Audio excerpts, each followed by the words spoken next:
Thank you for joining us today. My name is Jody Zarambi. Some of you may know me by my pen name, Jazzy Mitchell. I am the moderator for today's question and answer session, sponsored by Launchpoint Press and Desert Palm Press. Now, I'm excited to spend time with two wonderful writers, EJ Kindred and Kellie Doherty. Welcome to both of you, and thank you for being here today. Hi, it's nice to be here. Yeah, lovely. Great.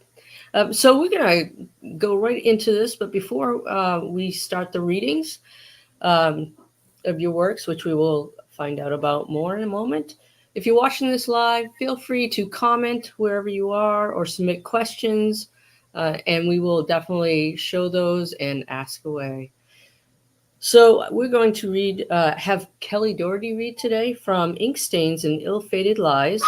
And congratulations are in order, Kellie. I just saw that this book has been shortlisted for the science fiction fantasy category for GCLS.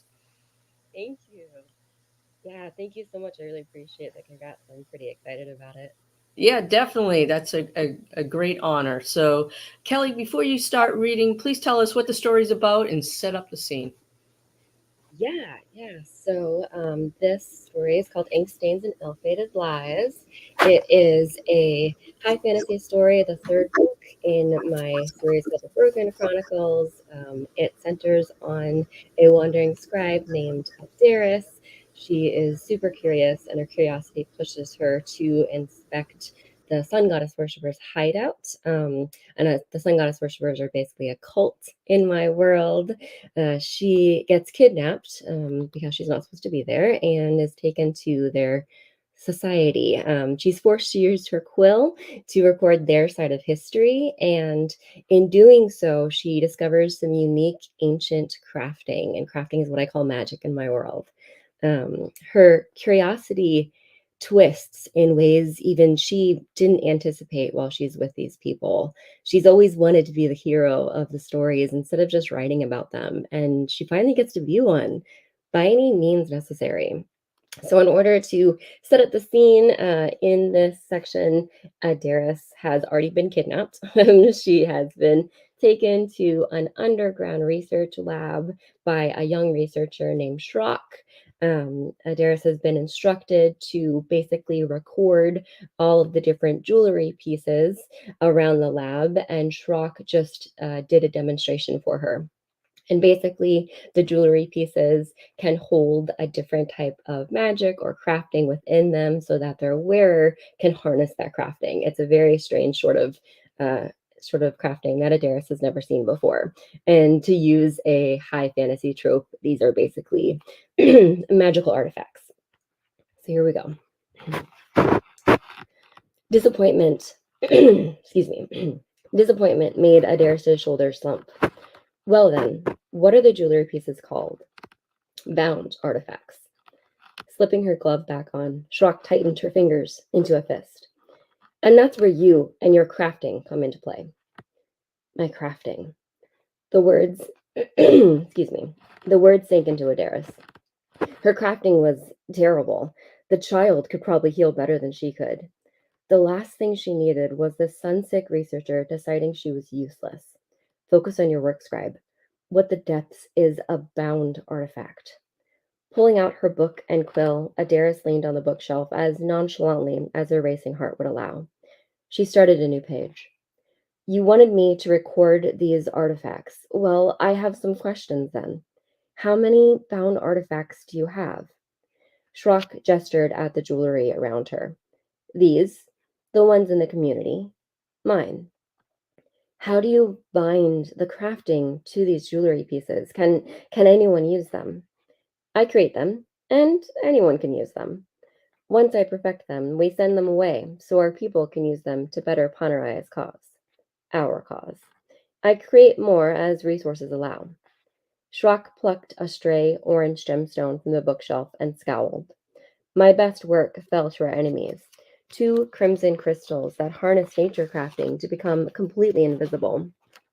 The foolish twins who smuggled them for us decided to double cross us. She set the gemstone back on a shelf, a grim look painting her face. We won't let them live for long. Adair shuddered. She didn't want to think of what the sun goddess worshippers would do to someone who betrayed them. Unbidden, the burned, dead body in the hideout came back to her. Twins, though, and crimson crystals that made the holder invisible. The idea broke loose something in her mind, something she had read in the library, but she couldn't quite remember it. But that's neither here nor there, scribe. You're a blood crafter. Schrock leaned forward, touching Adaris's hand with the tip of her finger. And we need blood crafters here. Adaris's legs felt like stones, her body frozen.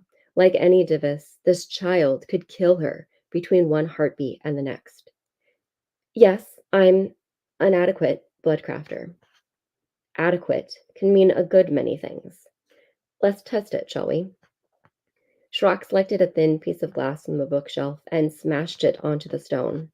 The glass shattered into hundreds of tiny, glittering shards. Calm as a winter's night and just as cold, Schrock pressed her palm into the shards and dragged her hand around. She thrust her injured palm in Adaris's direction. The glass shards glittered in the candlelight. Heal me.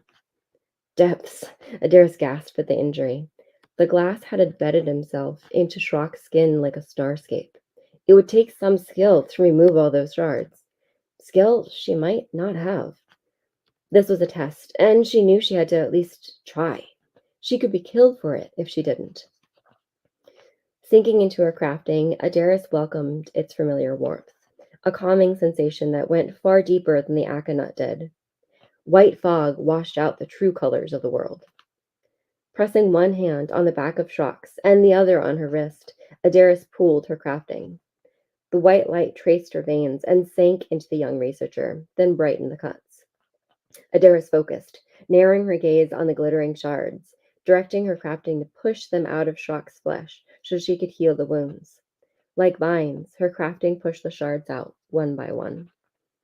The process was terribly slow, and all too soon, the headache started like a pin, pushing into the back of her skull. She probably could have plucked the shards out faster with just her fingers, but Schrock had told her to heal the wound, had wanted to test her crafting. So Adaris kept at it.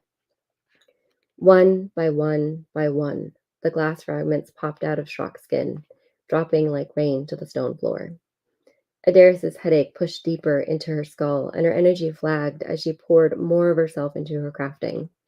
She tried her best to hide how much the effort it took from her. She kept her breathing slow and sure, even as it felt like daggers sank into her mind, even as darkness pressed in at all sides and she desperately wanted to go to sleep. One by one by one, the glass slipped free. Finally, when all the glass was out of Schrock's palm, Adaris used her crafting like a needle and thread, stitching up the cuts and leaving only mended flesh behind. It would scar, but at least it was healed. Done, she said, letting go of Schrock. The young researcher flexed her hand, closing her fingers into a fist to examine a few glass shards Adaris had missed, glinting like stars next to her thumb. Adequate enough, she sneered. You'll do for now. Adequate enough. The words rang in Adaris's mind. She let her crafting go. The fog rolled away, and her headache dipped to a mere pounding. Tired, she leaned on the bookshelf. I did it. I passed their first test. Schrock brushed the glass shards away, then picked up a ring with a blue stone set in it. Her smirk sent a chill down Adaris's spine. What does she want me to do next? Thank you. Wow, that was great. I really liked your description of how crafting affects her, and how it takes a lot out of her.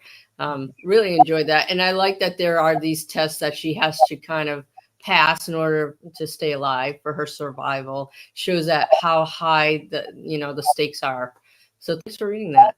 Thank you. Yeah, that was wonderful. Next up, we are going to hear from E.J. Kindred from her second book of the Annie Velasquez mystery called Family Secrets, and it was just released this past Friday. EJ, go ahead and please tell us about the story and set up the scene. So the series, the protagonist's name is Annie Velasquez. She's a woman in her late 20s who has had one thing after another go wrong in her life. So opening up in Family Secrets, one of the things that has happened to her is that she's been the person of interest in a murder for about 1.5 years. And as you might imagine, that's worn on her a lot. Her dad died in a fire. She's been, her former girlfriend, Nikki, was implicated in the fire as having started the fire. And then Nikki turned up dead. And the police believe that Annie was the logical suspect or person of interest because she had, reason to be very unhappy with Nikki for starting the fire that killed her father. So she's been living with that. She was raised by her dad, who is now dead, and her grandmother.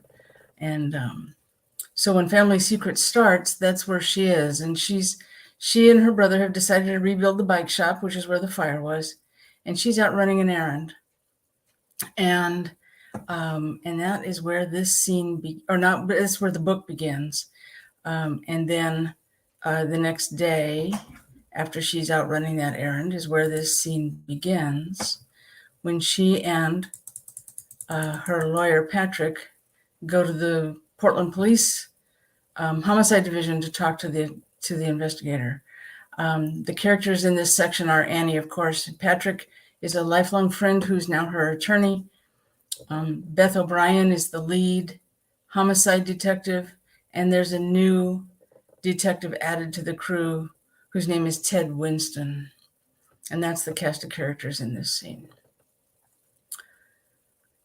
I paused before the glass door and read the black and gold embossing. Portland Police Bureau Homicide Division. I glanced at Patrick. Into the belly of the beast? I tried to make a joke, but since I could barely breathe, it fell flat. It'll be fine. He patted my shoulder. She won't think you're crazy. I don't know why not. I do. We pushed through the doors into the reception area and were directed to chairs along the wall to wait.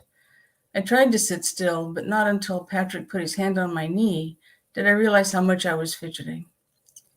In what felt like an hour, but was less than 5 minutes, Beth O'Brien emerged from the depths of the department, accompanied by her new partner.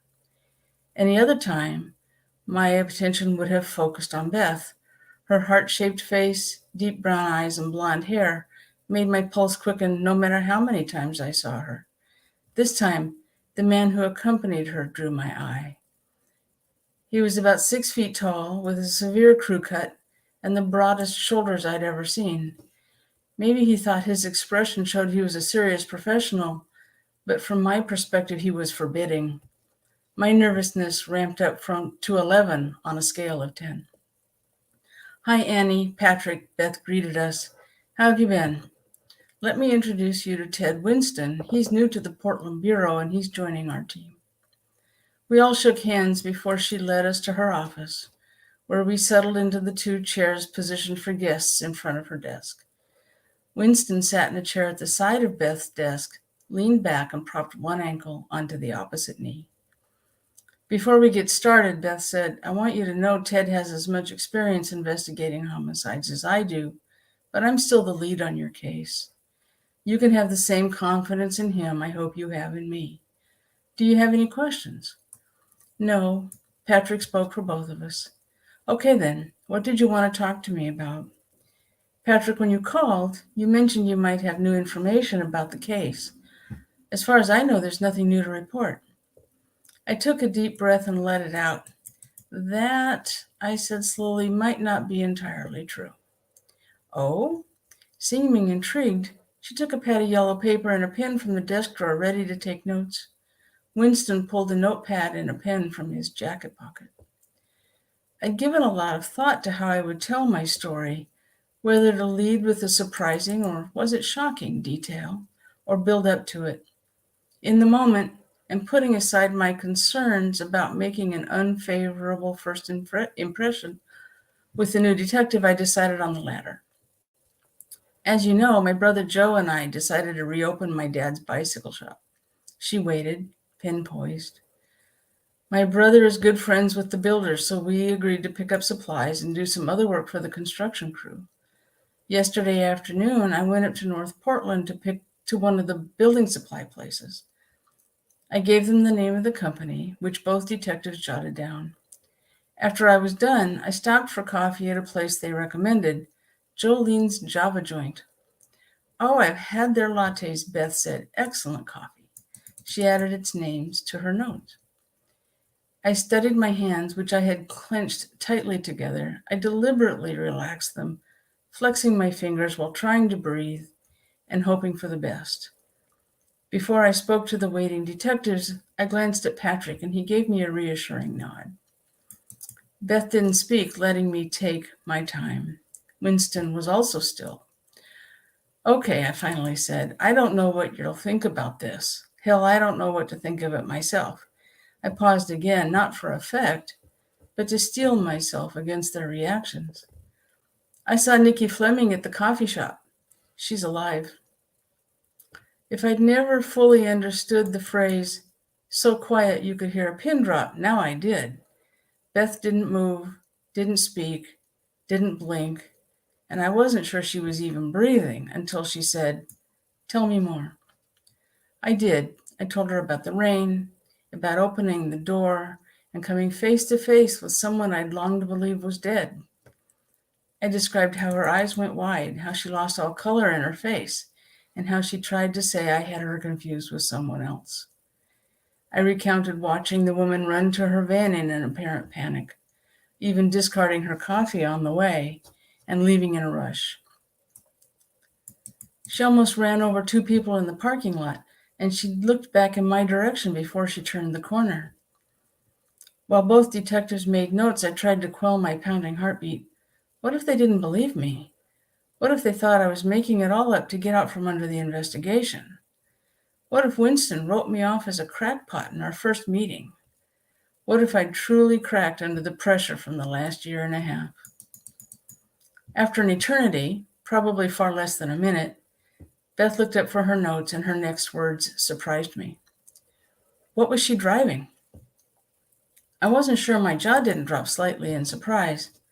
Silver minivan. Do you know the make or model? She was writing again. No, they're all identical as far as I can tell. I think it had tinted windows, if it matters. What was she wearing? I'm not sure. Jacket with a hood for sure. Blue, I think. Jeans, maybe? I waited while she wrote. Wait, do you believe me? She set her pen alongside the pad of paper and sat back in her chair. Her gaze was direct. She didn't seem at all skeptical. Our first responsibility is to hear you out and try not to make judgments. What matters is the evidence, not what we may or may not believe. But I understand your question. A woman's body was found and identified as Nicole Fleming. Her family mentioned her name when officers requested the names of her friends and acquaintances, which led to our awareness of the fire at your dad's bike shop, and from there to the shed. Now you're saying you saw her alive yesterday. Yes, exactly. I was feeling a bit more confident. Winston finally spoke, his voice as calm and even as Beth's. Who else have you told? Patrick, obviously, and my grandmother and brother. Did you get the names of the people you say she almost hit?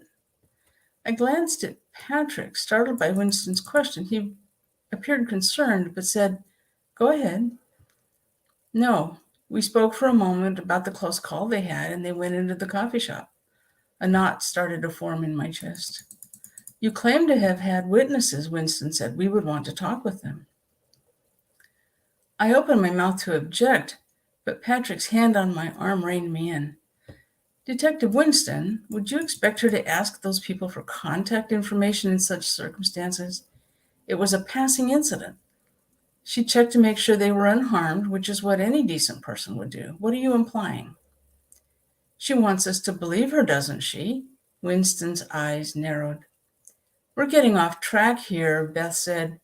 She gave her partner a sharp glance and an almost imperceptible shake of her head before turning back to me. Other than the people you mentioned, you haven't told anyone else? Reached out to her family? Not yet. I tried to shake off the anger Winston's veiled accusation had generated.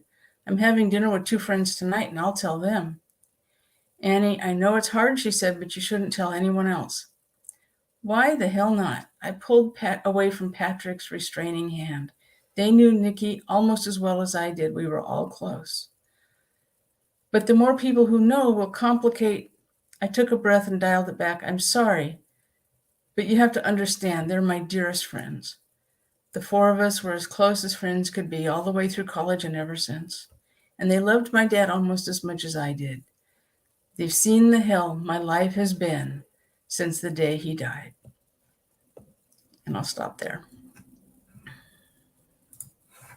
Wow, that was great. I love that we get to know a bit about what happened in the first book, what's hanging over her, some of the main players for that ongoing investigation. And then, of course, her hesitation even revealing that she bumped into Nikki, who was supposedly dead for 18 months. Right, right. So, and congratulations on the release of this novel. It just came out on Friday, April 19th. Very excited for you. Thank you. Yeah, and keeping it alive. And I know that you're writing the third in the series right now, Aftermath. So we're looking forward to seeing what happens next after this book, too. It's the title of the third book. That's right. Yeah, what happens next? What happens next? Yeah. So let's get to some questions then. Since this book is part of a series, EJ, what's your process for deciding where to go with these characters? You know, it's been interesting because in a way they just tell me what's happening next. I've deliberately, obviously, left some plot lines. I'm completely incapable of writing a single plot line. So I think each book has 3, if not 4 plot lines. And I've deliberately, obviously, left one major one to carry over. So, for instance, Nikki, right? She's dead. Annie's been the person of interest in a homicide investigation for 1.5 years. That's not resolved at the end of the first book. And so it carries over into Family Secrets. And then she runs into Nikki, or at least believes she did. And so that kind of changes it over. So that's one of the things. I just let the characters kind of let their story evolve from book to book. And Okay. it's working out the same way for Aftermath. Right. It sounds very organic to me. And you're not the first author I've heard say that, you know, she lets the characters dictate and you're just listening. You're just putting it down onto paper what you're being told. So that's definitely something that many authors do, including myself to some extent. I may try and do an outline, but it always veers off course because my characters are telling me something different. So you have to go with that. Kellie, I know you've written a few book series. Did you plan for each of those series to have a number of books, or did you decide after writing the first book to continue writing within that world, or both? Yeah, so it's really interesting because my first series, the Psychiatrix duology, it's a high fantasy duology, Finding Hecate and Losing Hold. It actually started out as a short story. And I love the short story. I love the character. I love the intrigue that I put into it. So I started writing Finding Hecate. And it wasn't until I wrote like the last chapter of Finding Hecate that I realized I was going to leave it as a cliffhanger. And I had to write book 2. And so it was a really interesting and lovely process of discovery for me for that one, just because I would go back into Finding Hecate and pull out different themes and plots and characters to try to pull it into book 2. But then for my high fantasy series, it was completely different. That is the Broken Chronicles. It's a 5-book intertwined standalone fantasy series, which means the first 4 books have their own main characters, their own central storylines, their own love interests, successes and failures, and it's basically a self-contained story in each of the worlds. Inkstains is Adaris's, and then the 5th book would bring them all together. So I knew ahead of time that they were all going to be intertwined like that. So it was really interesting. I had a foot in both worlds there. Yeah, that is interesting. So knowing beforehand obviously would have helped you with the overarching themes and plot points and stuff like that. Did you find it more difficult when you figured it out at the end of writing that book that you were going to write a sequel? Was that more difficult for you to bridge the books? Kind of, yeah. I mean, I hadn't written a series prior to that, so I didn't really know what I was doing. That was the first book I was writing, so I'm like, this is a process of discovery. We're gonna find out what happens on the way. But yeah, it was really fascinating to go back and to pull out different characters and to pull out different themes and to really weave into Mia's story what happens next. And it was, yeah, it was it was difficult, but it was a fun kind of challenge to take on. Like I really enjoy the process. Yeah, and I can understand that. It would. I kind of think it would be more difficult too. But if once you know what themes you want to carry through, you can certainly make the connections from book to book with that. So that's really interesting that you've done it both ways, though. Yeah, it was a little bit easier for the 5-book fantasy, just saying. Yeah, yes, exactly, because you know the overarching themes and plot lines and where you want to create that arc for the themes. So yeah, I can understand that. EJ, how much do you rely on readers' knowledge of the previous book from the series, and to what extent do you recap or refer to past events in this book? So I try not to rely on a reader having read the previous book. So I try to filter in the relevant parts from the first book into the second. So for instance, the scene I just read talked about, here she's been a person of interest. It's been a year and a half. Her dad died in a fire, and all of a sudden she runs into Nikki. So that's why I chose that scene. So I try to filter it in. I try to avoid information dumps, obviously, but I try to filter in the relevant parts from the first book to the second. And I'm doing the same thing with Aftermath, with the third book. Yeah. So if somebody picks up Family Secrets and they haven't read In Harm's Way, they wouldn't be lost. Right. I would say that's probably the best way to do it. Give enough information in case they haven't read the other book, but you don't need to recap all the main plot points from the other book. Right. I mean, there were some plot lines in Harm's Way that were resolved.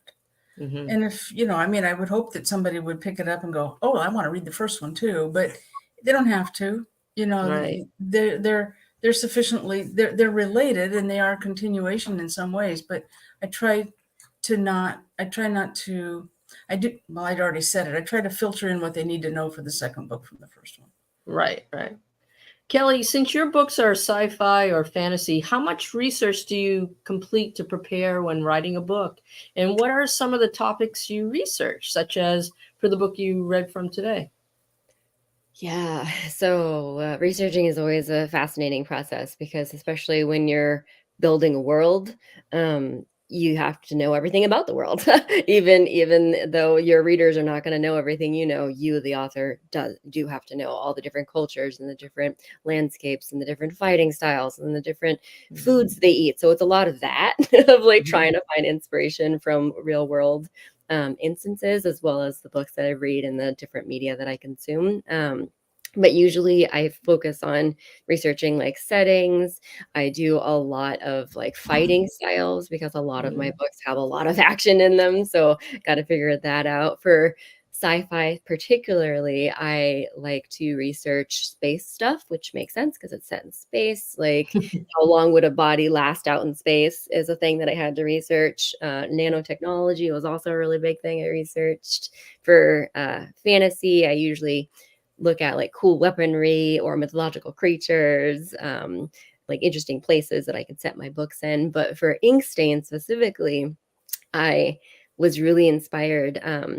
Back when I was a teenager, I had the really great opportunity to go to Ireland with my family, and we got to go see the Giant's Causeway, which I don't know if you guys know what it is. Basically, it's like this giant stone pillars that are jutting out from the earth, and it was really just cool. And so I decided that I wanted to have that as part of my setting. So I had to go back and research what it was made of, how it was formed, to make sure it actually made sense within my world. I also did the same thing with black sand beaches. That's also part of Inkstands. I've never been to a black sand beach, but I just wanted to get the imagery. I also researched like a little bit of a darker turn. How long does it take for a body to drain of blood? Because there's a scene that you need to know that about. So it was important to research. But a more funny thing I researched was maybe you know this, EJ, when you're writing at 3 o'clock in the morning, your brain doesn't actually come up with the correct words. So I literally researched what is another name for a sea fork.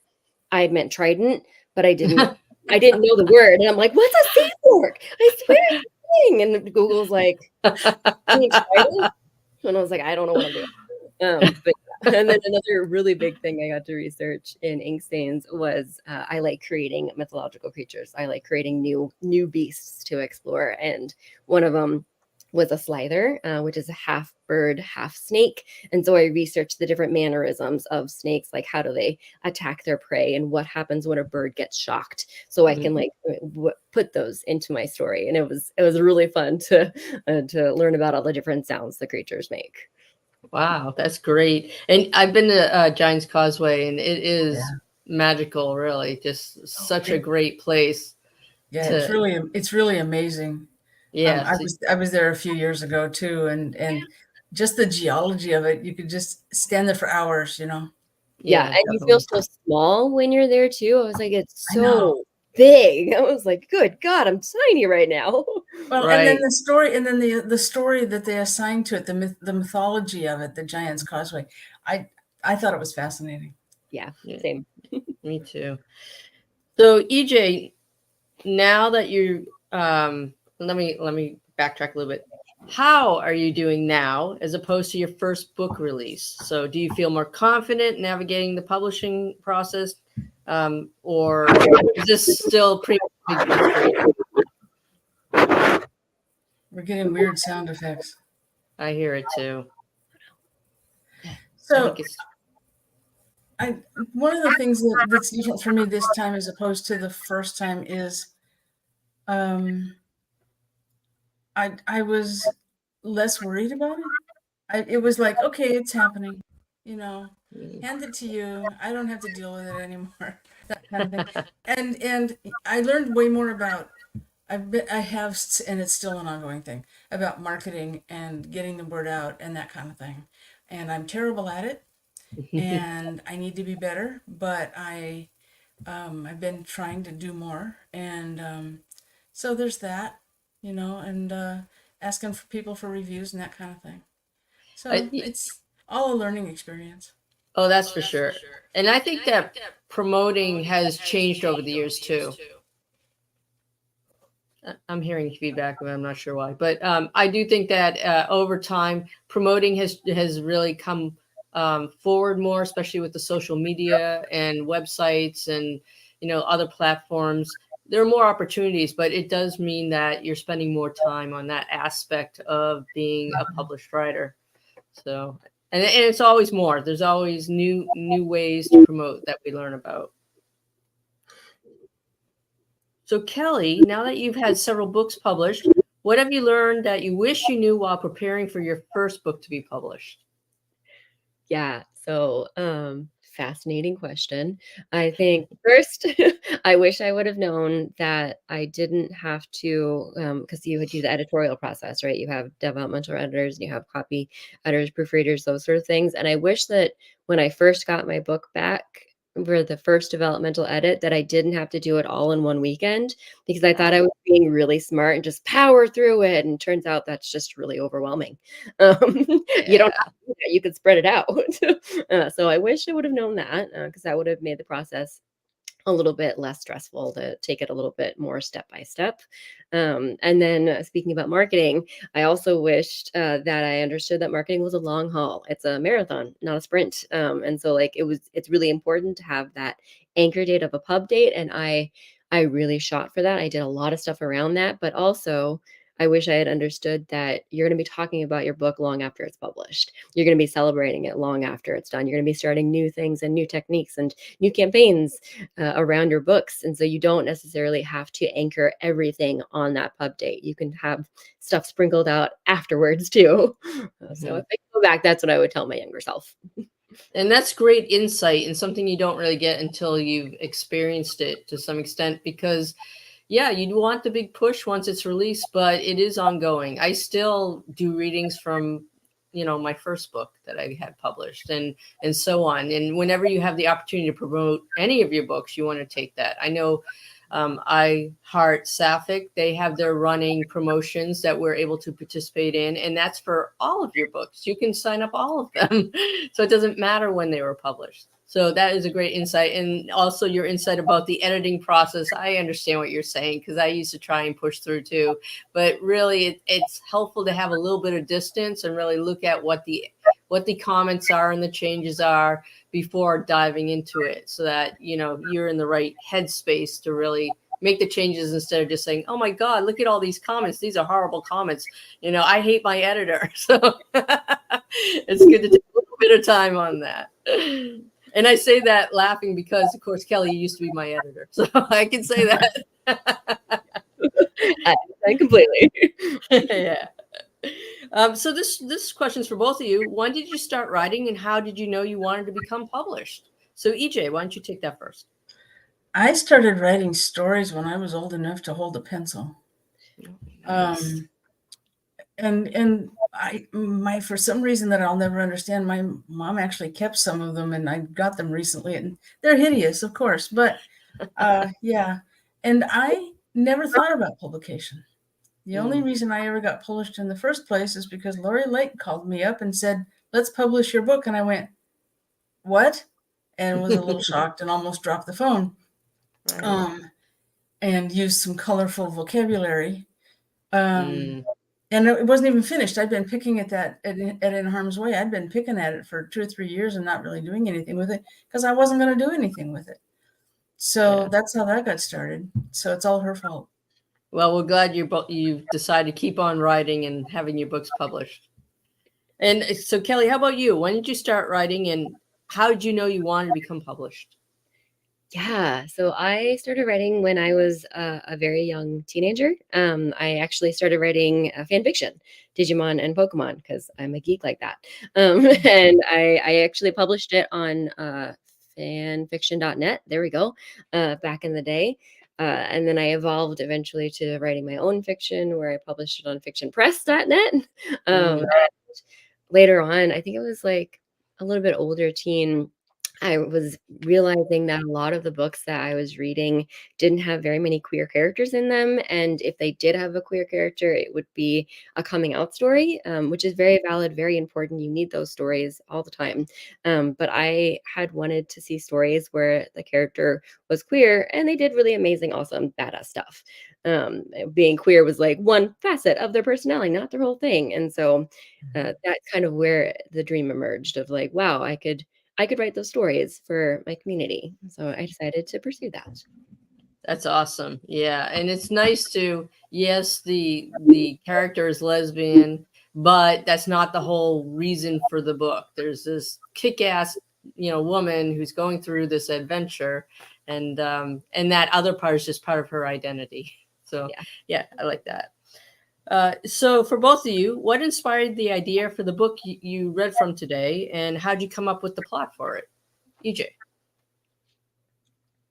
Well, as I said, I had been picking at the first book, In Harm's Way, for 2 or 3 years and not really doing anything with it. And I'm not really sure where that character came from. Annie Velasquez is just an interesting person who's had a lot of crappy stuff happen in her life. I actually, a couple of months ago, or 3 or 4 months ago, sat down and made a list of all the traumas she's had. And it's a wonder she's just not off in the corner drinking herself senseless. I mean, it's ridiculous. So I don't know. She just sort of evolved, like you said earlier, organically. And I think she's a real interesting character with a lot of potential. Yeah, and I like that she's a so-called normal woman, with just a normal life, just getting through life, has her circle of friends and family members, and all these horrible things are happening to her. But since she's an ordinary individual, she's just trying to adapt to what's been thrown at her. That's very compelling. And in the first book is shortly after her dad died, and she was so thrown by that, she actually left Portland. And she moved to another small town out in the west, the range, the mountains west of here, whose name has totally fallen out of my head right now. And she goes to work as a housekeeper. And then her one of her clients is murdered, and she decides to do the amateur sleuth thing. And so that got her into all kinds of hot water. Yeah, And and she gets herself in a lot of hot water in this book too. she does, and that will not change in Aftermath. I commented to someone recently that she sticks her nose in a lot of places where it doesn't belong, and a lot of them where it does. And she's always tripping over something, and I like her a lot. How about you, Kelly? What inspired the idea for the book you read from today, and how did you come up with the plot for it? Yeah, so I get inspired by like big ideas.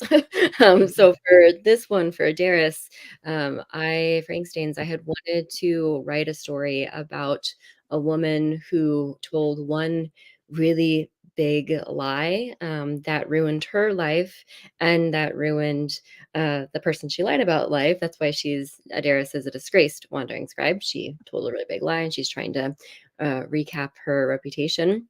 But that she doesn't actually know the ripple effect. She doesn't know the consequences of that lie until she actually meets Ronwyn, who's the main love interest. And Ronwyn has also had her life absolutely torn apart by this lie, and Adaris didn't even know about it. And so she's face to face with her literal consequences of her actions, which is a person in this kettle of stress that she's already having to deal with, being kidnapped, having to use her quill to record their side of history, like having all of these different stressors. She's also faced with a really personal one, and she had to deal with that moving forward. I also really wanted to, like you had said, EJ, have a character who's very curious and show the good parts about being curious. Adaris is curious. It makes her be a really wonderful scribe, but she is also too curious, a little bit too curious for her own good, and it gets her into really dark and dangerous and deep holes. But then it also allows her to get out of the holes as well. And then for the plot, I wanted to expand the world and expand the cult, the sun goddess worshippers that I mentioned earlier.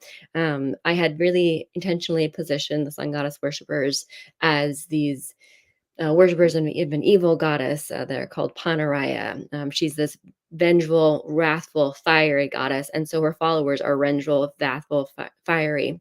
And they just raise the ground and murder a bunch of people and just do evil things because they're evil people. And the first two books, that's how I positioned them. There were some nuances in it as well. I mean, there are some side characters who, if you read the book and really paid attention, that they're not that evil. But the main two books, they were positioned as big bads, big evils. You got to destroy them. In Adaris's book, I finally got to show the struggles that they were going through and their world and their viewpoint and their motivations as to why they're raising the ground. Like, they have good, solid motivations. They're not doing it in the correct way, but they have a good, solid reason for what they're doing, why they're doing it. And I also wanted to showcase like the different subsets of their religion as well. Like, not everybody who worships Panaraya, the fiery goddess, will kill people. Like, there's the idea of you need to burn in order to blossom. And I got to introduce that idea in this book. And so that really helped me solidify the different plot points in this one. I really like that that you don't shy away from religion and the different aspects of religion, from extremism to moderate to, not really following it. So it's like, it's interesting that you take the time to do that and don't shy away from that.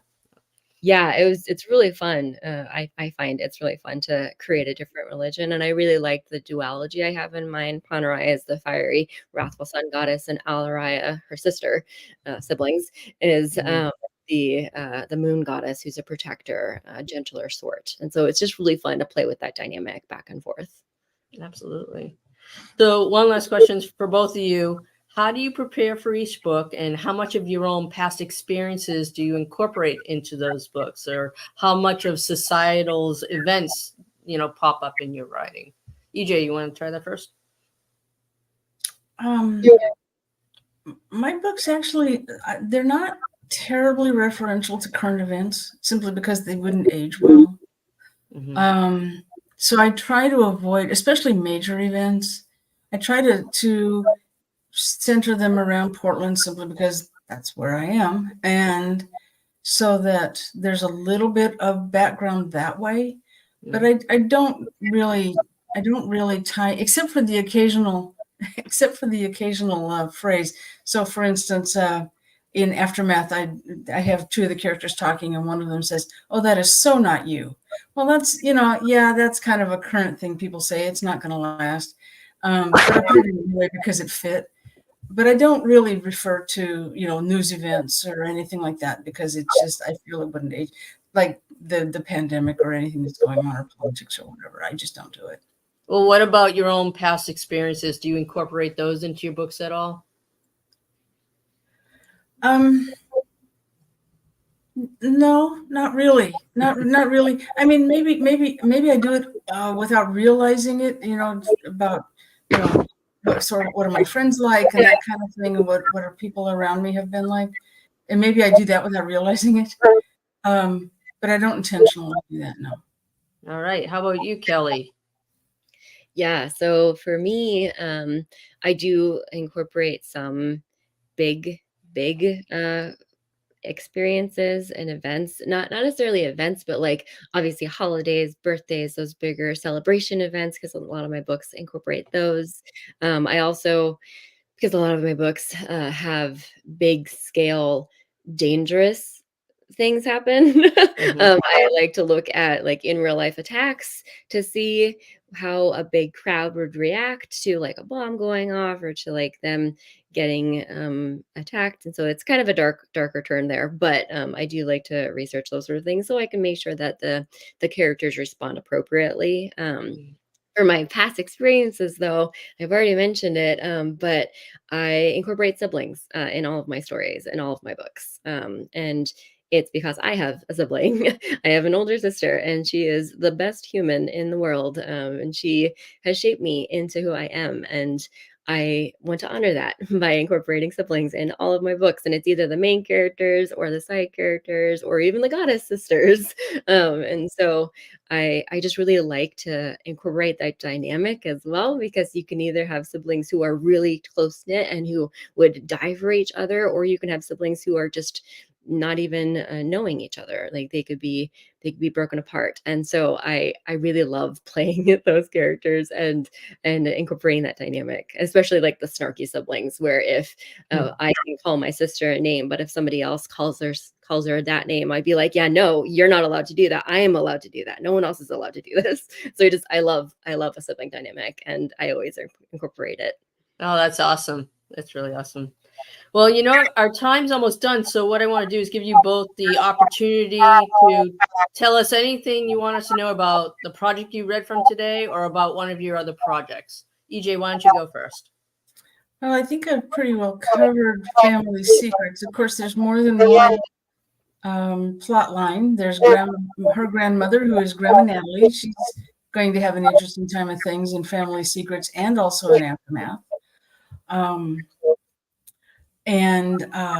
Aftermath, I've been working on now for a couple of months. You were talking about, how do I pick the characters and how do they develop? I introduced a new character in Aftermath who I intended to be the sort who shows up and does something and then leaves. It turns out to be a minor character, and she has moved in. And if I don't watch her, she's going to just take over the whole thing. And I like her a lot. So there's that.